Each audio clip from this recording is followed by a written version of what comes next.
la vida te dice y tú te haces un esfuerzo y tienes un resultado favorable, bueno, pues muchas cosas se relacionan y vas avanzando y pones a trabajar a tus hijos y trabajas noche y día y bueno, pues vas creciendo, pero eso creo que no es ningún delito ni tiene a nadie quien marcársele porque le vaya bien en la vida, gracias a Dios, yo repito, a mí Dios me ha bendecido. Pero la relación con el municipio sí. No, de ninguna manera, yo sé separar completamente lo que es una cosa y otra, yo he transitado por la vida muchos años,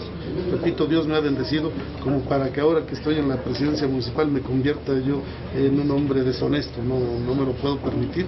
porque además no lo necesito, ¿no? Pero señora, me queda muy claro lo de la deuda con comisión. ¿A cuánto ascendía la deuda que tenían con ellos? No, bueno, es que te quiero decir que Tulancingo no debe. Tulancingo tenía un rezago por ahí de 600,000 pesos, ellos decían que era de 12 millones, pero ya hicimos el censo, ya les pudimos demostrar que no es así, y Tulancingo en este caso está pagando, ahorita traemos una diferencia en el DAP, en donde ellos nos querían reconocer 3 millones de pesos del derecho de alumbrado público, y nosotros estábamos seguros que eran 7, ellos ya reconocieron 7, pero crecieron las luminarias, y entonces ahora nuestro DAP sube a 10 millones de pesos. Claro, lo menos que queremos es que reconozcan que son los 7 que ya lo hicieron, y esas eran las diferencias, por eso se había hecho tan grande el DAP,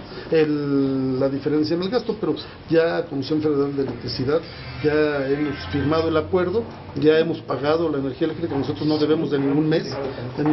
y las diferencias de los 500,000 o de los 300,000 pesos que no dábamos a propósito, porque si no ya no nos iban a reconocer, bueno, pues ya fueron procesadas, y ahora estamos al corriente. ¿Entonces no dejará deuda con CFE para la siguiente No, administración? desde luego que no pudiéramos dejarla, sería una responsabilidad, no se va a quedar ninguna deuda.